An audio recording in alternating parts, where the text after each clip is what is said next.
अल्लाह की बात से पहुंच जाएगा। अल्लाह नहीं, मैं मर जाऊंगी, मैं बच्चा ला दो। कौन गया है अंदर?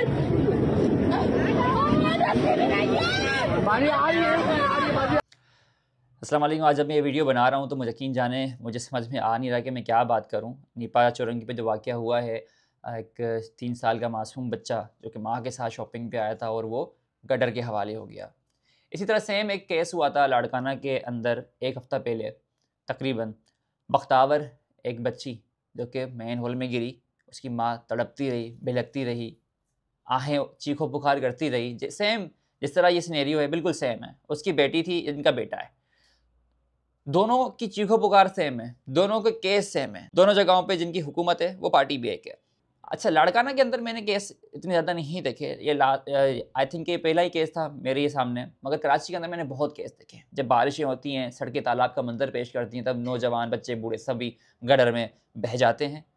उसके अलावा अगर कोई सीनियरिटी ना भी हो तो गटरों के ढकने क्योंकि उनके ऊपर होते ही नहीं है। चोरी हो जाए तो उनका कोई सरोकार थोड़ी है कि अगर चोरी हो गया तो हम दूसरा लगाएं। नहीं, दूसरा हम लगाएंगे, मगर उससे पहले किसी बच्चे को मरने दें, किसी बच्चे को गटर के अंदर गिरने दें। सब छोड़ें, आप लोगों ने पूरा कराची खोद के रखा हुआ है। हम लोग तकलीफ़ें सह रहे हैं, हम लोग वो जो धूल मट्टी होती है अंदर अपने अंदर फेफड़ों में भी बर्दाश्त कर रहे हैं। मगर मुझे बताएं कि हमारे लगते जिगर, हमारे बच्चे अगर गटर में जाके मर जाएं तो ये कौन बर्दाश्त करेगा? क्या ये शहर कराची का आवाम बर्दाश्त करेगी? बिल्कुल नहीं करेगी। ये मैं सोच रहा हूँ, ये उस माँ का बेटा है। आप खुद को इमेजिन करें कि अगर इस तरह का सिनेरियो आपके घर के अंदर होता है तो क्या फीलिंग्स होंगी, क्या इमोशन होंगी, क्या बद्दुआएं निकलेंगी इंतज़ामिया के लिए। इंतज़ामिया एक गटर का ढकना तक नहीं लगा सकती। पूरा शहर तो आप लोगों ने खोद दिया, जिसको लंदन, पेरिस, न्यूयॉर्क बनाएंगे, बाद में बनाएं, भाड़ में जाए मेरी तरफ से। मगर यहाँ पर जो सबसे इम्पोर्टेंट चीज़ है वो आवाम को सेफ्टी दें। यहाँ पर बच्चे गटरों के हवाले, गटरों में गिर के मर जाते हैं, पूरी पूरी रात रेस्क्यू नहीं होते, और जब निकलते हैं तो वो जिंदा नहीं होते, मर चुके होते हैं। यहाँ पर नौजवान डकैतों के हवाले, मोबाइल नहीं देने पे गोलियां मारी जाती हैं, अल्लाह से जाके मिलते हैं। यहाँ पर नौजवान जो कि रोज़गार करते हैं, डंपर वाले आते हैं, कुचल के चले जाते हैं। यहाँ पे वो मासूम बच्चे जो इस दुनिया में ही नहीं आए, उनको भी डंपर कुचल के चले जाते हैं। यहाँ पर नौजवानों को, यहाँ पर ख़वातीन को, यहाँ पर बुज़ुर्गों को डंपर कुचल रहे हैं। बच्चे हमारे गड्ढरों में मर रहे हैं। आप बातें करें कि हम कराची को Dubai, UK, USA, Canada, America जैसा बनाएंगे, तो ये बातें ऐसे नहीं होती। सिर्फ सड़कें बनाने से कुछ नहीं हो जाता। मैं बड़ा हैरान होता हूँ कि हम 21वीं सदी में मौजूद हैं, मगर हम आज भी इस चीज़ पे खुश होते हैं कि हमारे इलाके में सड़क बन गई है, आते जाते हमें कोई दुश्वारी नहीं होगी, जहाँ पर लोगों ने इतनी तरक्की कर ली, और हम अभी भी इन चीज़ों पे खुश होते हैं।